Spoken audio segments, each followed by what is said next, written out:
거룩함에 흠이 없게 하시기를 원하노라. 아멘. 아멘. 할렐루야. 오늘도 이 거룩한 예배의 자리에 함께 나오신 우리 모든 성도님들, 또 여러 가지 상황으로 또 인터넷으로 지금 예배하고 있는 우리 성도님들 모두에게 우리 하나님께서 주시는 은혜, 또 사랑, 능력이 함께 하시길 주님의 이름으로 간절히 축원합니다.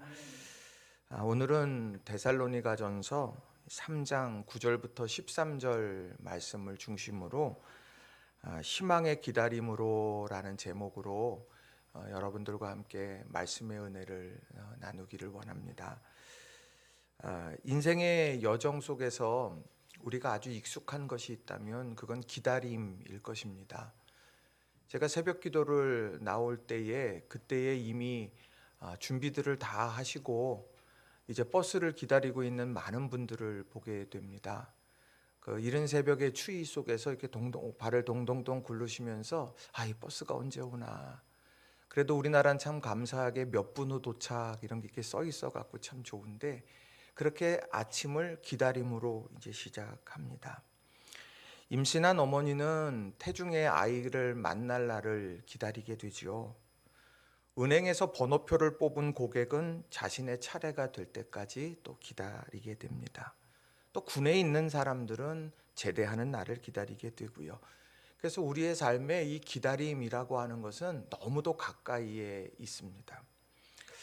그렇다고 하면 우리 신앙 가운데에서 가장 기다리는, 아주 기다림의 절기라고 일컬어지는 이 대강절기에 과연 우리는 어떤 주님을 기다리고 어떤 모습으로 기다려야 될 것이냐, 오늘 이것을 여러분들과 같이 좀 함께 살펴보려고 합니다.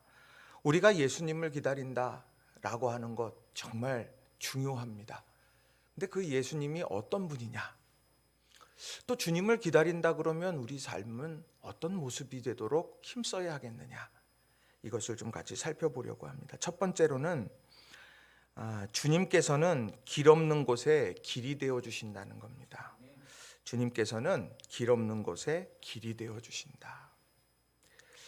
사람들의 모습을 표현할 때 형용사로 표현을 많이 합니다. 친절한 인경 집사님, 뭐 이렇게, 그죠? 그리고 또 어떻습니까? 열정적인 누구라고 할까요? 또 줄을 한번 봐야 되겠죠.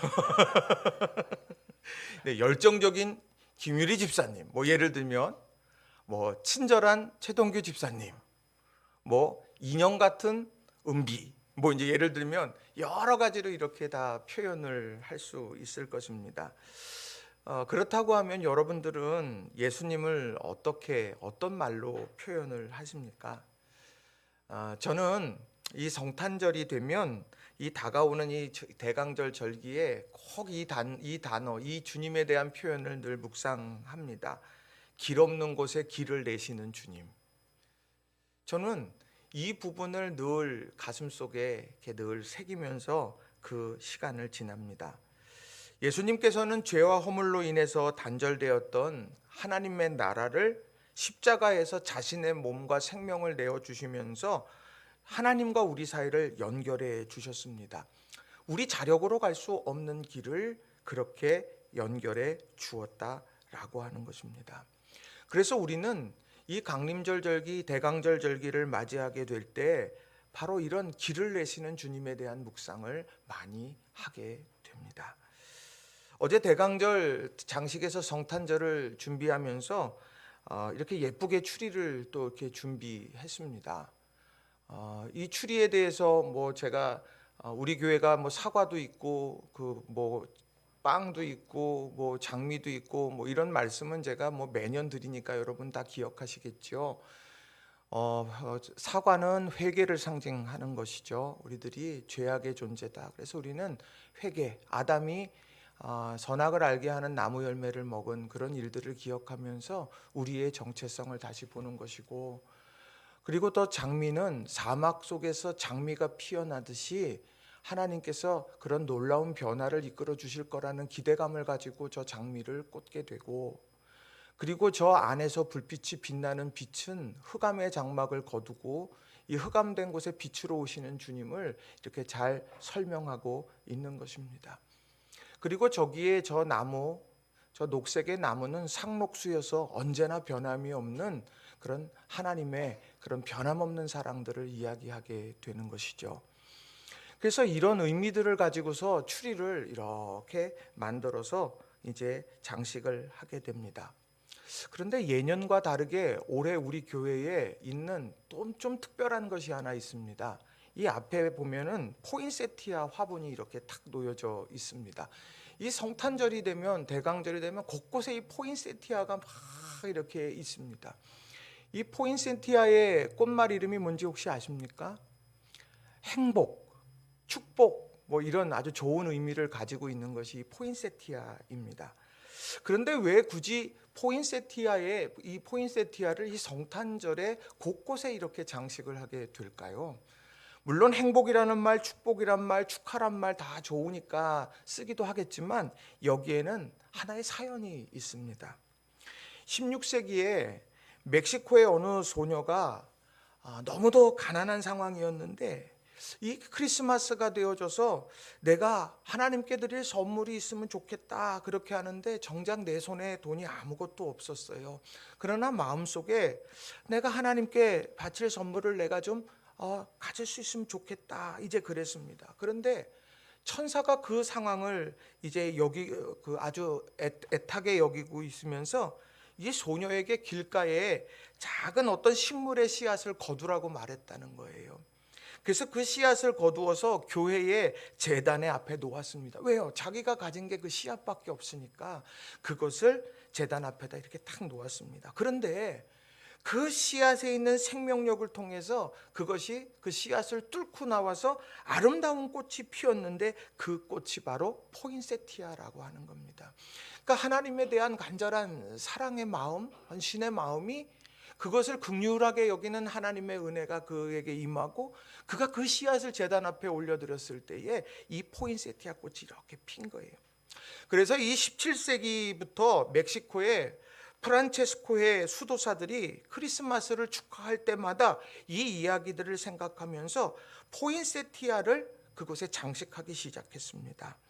별을 닮은 잎은 베들레헴의 별, 붉은색은 십자가에 못 박힌 예수님의 피, 이것을 상징한다고 이야기하고 고백하면서 포인세티아로 제단을 장식했다라고 하는 거예요. 그러니 이런 그 성탄절을 다가오는 그것을 준비하면서 우리가 기억해야 될 것이 무엇일까? 아주 분명하게 우리에게 다가옵니다. 오늘 우리를 위해서 이 땅에 육신의 몸을 입고 오신 주님을 기억하고 또 십자가 고난을 통해서 우리에게 길을 여신 분임을 우리는 기억하며 상징해야 되는 거예요. 애달픈 마음으로 어찌할 바를 모르지만 내가 그 마음의 중심을 굳게 세울 때 하나님께서 그 은총의 역사로 함께 하시고 또 하나님이 우리를 돌보신다. 이것을 우리가 마음에 깊이 새기면서 희망으로 기다려가야 된다는 겁니다. 오늘 본문에도 그래요. 오늘 본문에도 바울 사도가 데살로니가 교회 성도들을 향해서 서신을 보내면서 그 기다림이 무엇인가 이것을 정확하게 이야기를 해줍니다. 자, 11절 말씀을 보시면 이렇게 기록하죠. 하나님 우리 아버지와 우리 주 예수는 우리 길을 너희에게로 갈 수 있게 하시오며. 바울 사도가 지금 데살로니가 교회에 갈 수가 없는 상황 속에 놓여 있는 것이 여기 본문 속에서 등장합니다. 그런데 그 갈 수 없는 상황이 있지만 그 상황 속에서 바울 사도는 우리 길을 너희에게로 갈 수 있도록 열어주실 분이 하나님이시다. 이렇게 고백하고 있다라고 하는 겁니다. 여러분 이 대강절 절기에 여러분들께서 바로 우리 안에 이 길을 여시는 주님에 대한 묵상을 늘 하시기를 주님의 이름으로 부탁을 드립니다. 우리 삶에 하나님 길을 열어주세요. 우리 삶 속에 하나님 이 절박하고 이 막다른 골목일지라도 그 가운데에서 하나님께서 우리 길을 열어주실 줄로 믿습니다 하고 선포하며 나아가는 우리 성도님들 한 분 한 분이 다 되시기를 주님의 이름으로 축원합니다. 요즘 코로나19 바이러스가 변종 변종 바이러스가 막 나온다 그러죠. 그래서 이름이 오미크론이라고 이제 말한답니다. 이게 지금 헬라어를 따라서 계속해서 지금 이제 이름을 붙여가고 있습니다. 근데 어떤 댓글에 보니까 뭐라고 말하냐, 이러다 헬라어 박사 되겠다, 뭐 이런 얘기가 다 나옵니다. 그게 계속 변종이 이렇게 발생하는 거예요.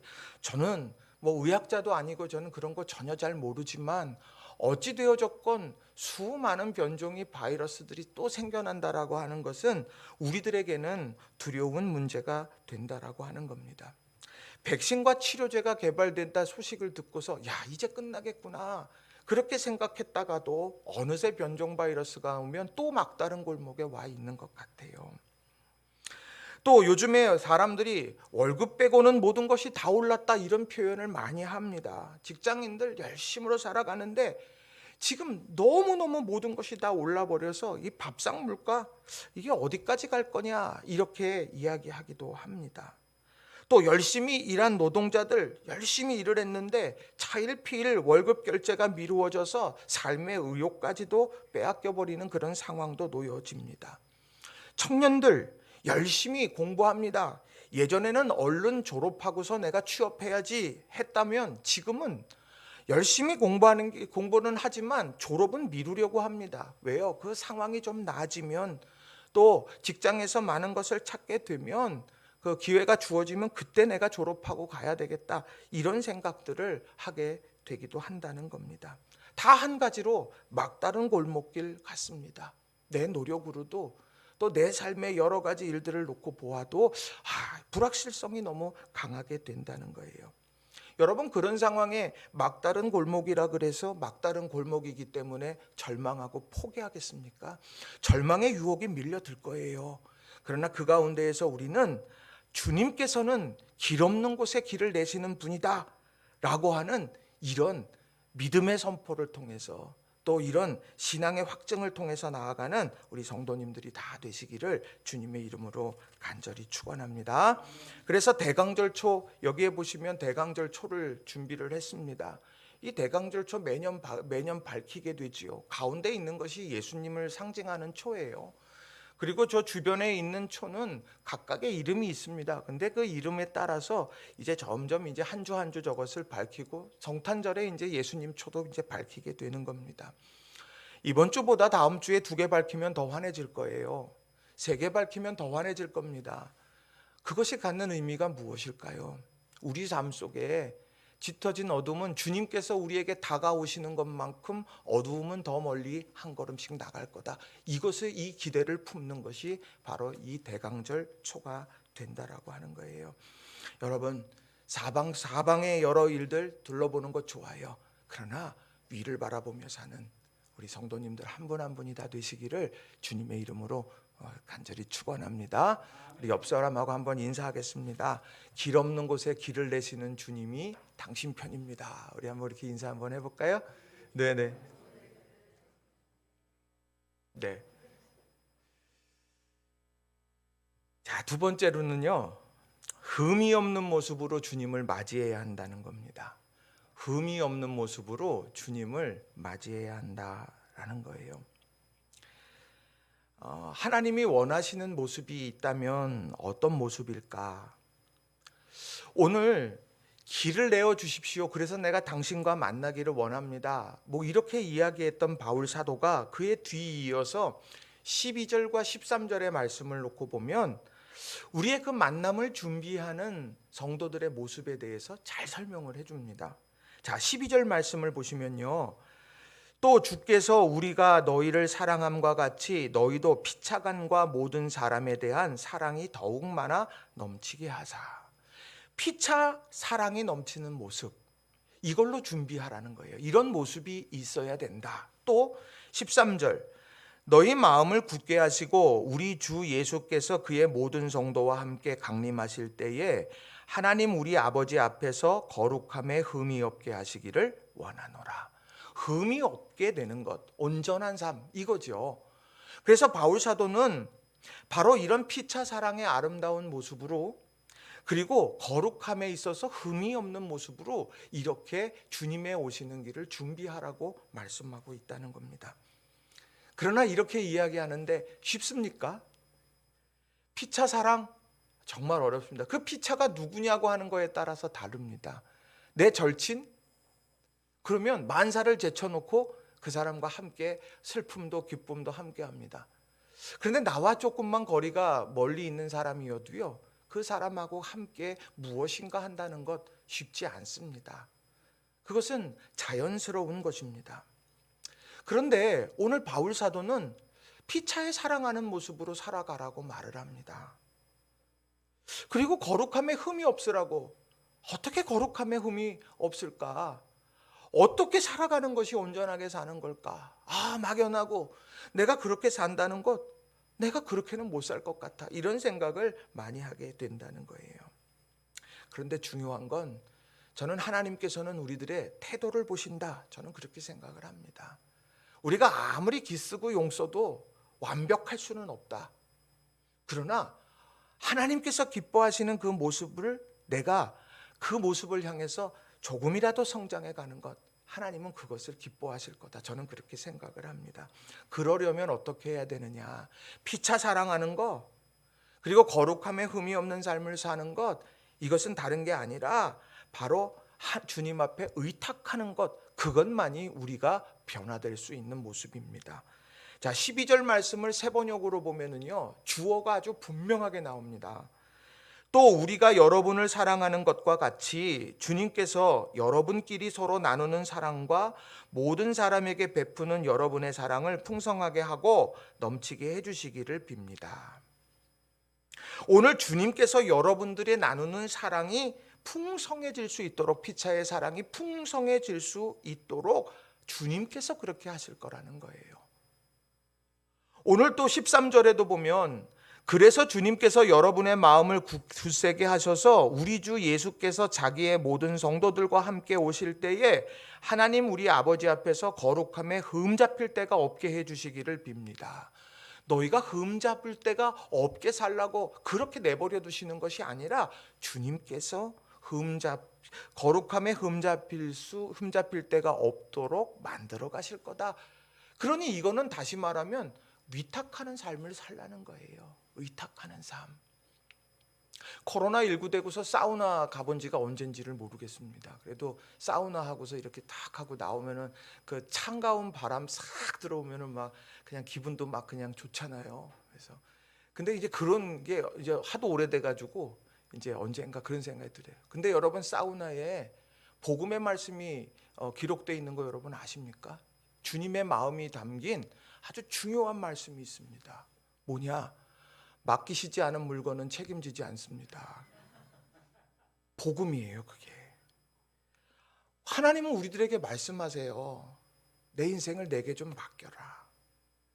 수많은 선택의 순간에 너 내게 좀 맡겨. 너 힘들지? 수고하고 무거운 짐진 자들아 다 내게로 오라. 내가 너희를 쉬게 하리라. 그게 위탁의 말씀이에요. 맡겨라. 근데 우리는 잡고 있어요. 참 쉽지 않아요. 쉽지 않아요. 어려운 문제입니다. 그러나 중요한 건 위탁하는 삶, 의탁하는 삶. 이건 우리가 날마다 하려고 했어야 되는 거예요. 그러면 쉽게 의탁하는 삶이라는 것이 도대체 뭘까요? 하나님의 다루심을 이루게 되는 그 하나님께 위탁한다는 게 뭘까? 저는 상황을 낯설게 보라 라는 말씀으로 드리고 싶어요. 상황을 낯설게 보라. 우리가 시간을 지나면서 어떻습니까? 야, 이 문제 내가 옛날에 경험해 본 문제야. 이건 이렇게 했더니 됐어. 아이고, 이건 이렇게 했더니 안 됐어. 이미 어떤 상황을 딱 직면할 때 이미 그것이 익숙하고 이미 결론이 다 지어졌습니다. 하나님이 역사하실 것 개입돼. 그것이 여지가 없어요. 그런데 그 상황을 낯설게 여기는 거예요. 내가 이전에 경험해 본 거지만, 그러나 하나님, 나 이거 낯설어요. 하나님, 이 상황 어떻게 할까요? 하나님, 이 상황 속에서 하나님의 인도하심이 필요합니다. 익숙한 상황인 것 같고 내가 평생을 그런 삶을 살아왔고 내가 이거 아주 여기에 너무 경험이 많아도 내가 그걸 다 아는 것 같아도 그것을 낯설게 대하라는 거예요. 오늘 우리 성도님들, 하나님께서는 날마다 새로워요. 다윗이 하나님 앞에 기도했어요. 전쟁의 승부사 아닙니까? 그런데 하나님께 늘 물었어요. 7위일까? 어느 때는 전면전으로 올라가라고 말하세요, 하나님이. 근데 어떤 때는 우회해서 공격하라고도 말합니다. 성경에 보면 그런 얘기가 너무 많아요. 오늘 근데 우리 삶에는 어떻습니까? 여러분, 정해놓지 마시고 여러분들 하나님 앞에 무릎 꿇는 시간을 꼭 가지시기를 주님의 이름으로 간절히 부탁을 드립니다. 사랑할 수 없어요. 비차에. 하나님, 내 삶, 내 마음, 내 모든 것 주님께 맡깁니다. 주님, 사랑할 수 있게 해주세요. 내가 거룩함에 너무 흠이 많아요. 주님, 거룩한 삶, 신실한 삶 살도록 내 삶을 맡아주세요. 이런 거룩한 소망과 결단이 우리 모두에게 있기를 주님의 이름으로 부탁을 드립니다. 어제 포인세티아 이제 아침에 전화를 하니까 이게 가지고 오는 것 자체가 조금 어려움이 좀 있었던 것 같아요. 이제 그 권사님이 저보고 목사님 있어요. 그러면서 저한테 보내드릴까요? 그랬다가 조금 있다가 저한테 이제 카톡이 또 왔는데 목사님 제가 가져다 드려도 돼요? 이렇게 얘기를 하더라고요. 그래서 제가 아유 번거로운데 그렇지만 오시면 좋지요. 그래서 이제 이렇게 얘기했어요. 그래서 오시면 식사 같이 해요. 그러고서 이제 어저께 그 권사님 자기 차로 이렇게 해갖고 화원하는 권사님이니까 농장 들러서 농장에서 예쁘게 이거 포장을 또 다시 하고 다 이렇게 만든 다음에 가지고 이렇게 오셨습니다. 그래서 같이 이제 식사를 이렇게 하면서 뭐 자연스레 뭐 옛날 얘기들 이렇게 나오게 되잖아요. 뭐 누구는 안부도 묻고 뭐 어떠세요 막 이제 이야기를 하다가 제가 자녀들 얘기를 물어봤어요. 그래서 자녀들에게 아이고 그 아들은 잘 지내요, 딸은 잘 지내요 이렇게 얘기했더니 목사님 저 간증할 거 있어요 그러는 거예요. 그래서 간증을 이렇게 듣는데 그 내용이 뭐냐면 이 아들이 이제 그 취직을 이제 했습니다. 취직을 했는데 무슨 정보공사라고 하는 이제 그 국가에서 하는 뭐 그런 데인 것 같아요. 거기에 이제 취직을 했는데 거기에 간증거리가 있대요. 그래서 뭐냐고 그랬더니 자기는 그 회사를 너무 들어가고 싶은데 자신의 지금 스펙이라든지 뭐 자신이 지금 능력 뭐 이런 것들을 다 가만히 놓고 볼 때는 거기는 뭐 안 되는, 누가 봐도 그거는 안 되는 데라는 거예요. 그런데 너무 가고 싶은 거래요. 근데 그 순간에 어떤 생각을 했느냐, 이제 엄마한테 엄마 내가 여기 꼭 가고 싶은데 엄마 나 기도해 주세요. 그러니까 이제 엄마가 엄마 기도할게. 그런데 나 아빠한테 기도 받으면 좋겠다. 했더니 이 아들이 네? 그러니까 하나님께서 그 가정에 아버지에게 주신 권세가 있어. 나는 그거 믿고 그 아버지에게 주신 권세로 가지고 기도하고 엄마도 같이 중보할게. 그렇게 하고서는 이제 자녀를 이제 이렇게 하고 이제 화원을 두 분이 같이 하시니까 이제 그리고 이제 며칠이 지난 모양이에요. 근데 그렇게 됐는데 나중에 엄마 합격했어요. 이런 얘기를 딱 한 거예요. 근데 그 얘기를 하면서 이 아이가 뭐라고 대답했느냐. 엄마가 이야기해 주셔서 아버지한테 말씀드렸어요. 그리고 아버지가 기도해 주셨어요. 그런데 그 아버지의 기도 그걸 하나님이 들으셨어요. 그래서 말도 안 되는 것 같은데 하나님께서 그렇게 열어주셨어요. 근데 그 얘기를 이렇게 나눈 거예요. 곤드레 밥이랑 뭐 이러면 나눈 상태에서 그 얘기를 한참 하면서 무슨 얘기를 나중에 했느냐. 제가 1번 축하드려요. 아주 가고 싶은 곳에 취직돼서 가는 거 정말 복된 일이에요. 그 기도 응답에 축하드려요. 그리고 제가 2번째로 했던 얘기가 뭐냐면 자녀 걱정 안 하셔도 돼요. 그럼 왜냐하면 그 아이는 하나님께서 내 기도를 듣고 계신다고 하는 것을 자신의 삶에서 체험했어요. 자신의 삶에서 체험한 그게 날마다 빈도수가 많아지고 날마다 그것이 영역이 넓어져 가면서 그의 인생은 하나님 앞에 맡겨지고 하나님께서 그를 책임지실 거라고, 그걸 깨닫는 은혜가 바로 그 아이에게 있었던 겁니다. 그리고 제가 이제 같이 그런 이야기들을 나누었어요. 온전해지자, 거룩해지자, 정말 막연하고 어느 것부터 손대야 될지 모를 때가 많아요. 마음부터 해야 되나? 행동부터 해야 되나? 직장에서부터 해야 되나? 가정에서부터 해야 되나? 저는 온전함을 위해서 우리가 생각할 건 다른 게 아니라 작은 것부터 생각하는 거예요. 기도했다면 내가 기도한 것, 그것을 적어보세요. 그리고 그 적은 것을 여러분이 계속 기도하면서 체크해 보세요. 하나님이 어떻게 들어주셨는가? 그리고 말씀을 듣고는 말씀 들은 다음에 여러분들께서 내가 이 말씀을 내 삶에 어떻게 적용해 볼까?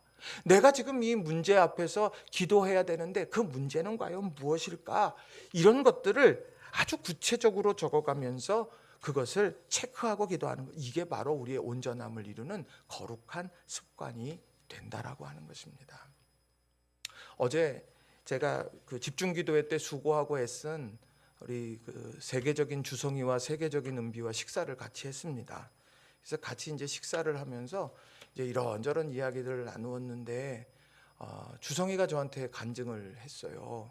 우리 주성 선생님이 간증을 했는데 뭐라고 간증을 했느냐면 제가 어떤 얘기를 하는데 주성이가 갑자기 너무 겸손 모드로 가는 거예요. 그래가지고 제가 주성아 너 이렇게 어떻게 이렇게 갑자기 변했어? 이렇게 겸손 모드야? 그랬더니 목사님 일하는 데 가서요 되게 혼났어요.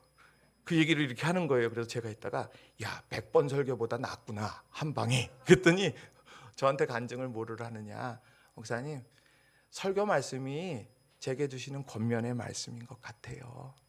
그 삶 속에서. 그런데 삶에서 한 번 혼나는 게 효과는 훨씬 센 것 같기는 한데요, 근데 이 설교 말씀이 그때부터 권면으로 들리고 여러 생각이 들려요.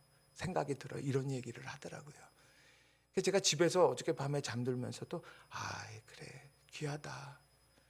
오늘 우리 삶에 이 말씀에 대해서 깊은 깨달음들을 다시 한번 한다는 것은 정말 우리에게 소중한 것이다 하는 생각을 했습니다. 여러분, 피차에 서로 사랑하는 거는요 하나님께 맡기고 우리가 힘쓰고 애쓰는 거예요. 혹여나 오래 가기 전에 우리 성도님들 사이에서 힘들고 어려운 관계 속에 있는 분들이 있다면 지금 이 강림절 대강절 절기에 기도하시면서 여러분 피차 사랑의 관계들을 다 회복하시기를 주님의 이름으로 부탁을 드립니다. 그리고 여러분들 이 대강절 절기에 여러분들의 삶에서 거룩함이 자꾸 회파되고 있다면 하나님 앞에 맡기고 경건과 절제의 삶을 통해서 주님의 오심을 준비하는 아주 귀한 말구유가 되는 우리 모든 성도님들이 다 되시길 주님의 이름으로 축원합니다. 말씀을 정리합니다. 희망의 기다림으로라는 이 제목, 우리가 도대체 어디에 희망을 두고 있을까? 길 없는 곳에 길을 여시는 주님. 길 없는 곳이 엄청나 보여요. 두려워요. 그런데 그 길을 여시는 주님 계시다는 거예요. 아들을 내어주시는 아픔까지 끌어안고 가신 하나님, 육체의 실제적 고통을 감당하면서 길을 여셨던 예수님, 우리가 그분을 바라보면서 온전히 희망을 주님께 두기를 원합니다. 피차 사랑과 거룩한 흠이 없는 자로 만들어 가실 하나님을 바라볼 수 있는 저와 여러분이 되기를 바라요. 그분의 손안에 있어야 다루실 수 있는 거예요. 사랑의 감격과 거룩함의 기쁨들, 우리 이런 것들을 회복하는 이 대강절 절기, 성탄의 절기를 맞는 우리 성도님들이 다 되시기를 바랍니다. 이 시간 우리 말씀을 의지해서 같이 기도했으면 좋겠어요. 주님, 내가 길 없는 막다른 골목에 서 있는 것 같습니다. 그러나 그 길을 내주시는 하나님을 바라봅니다. 주님 역사해 주세요. 주님, 내가 주님을 모시기에 흠이 없는 모습으로 서고 싶습니다. 피차 사랑의 모습으로 서고 싶습니다. 하나님 도와주세요. 이 시간 간절한 마음으로 합심해서 기도하겠습니다. 기도하십시다. 사랑과 은혜가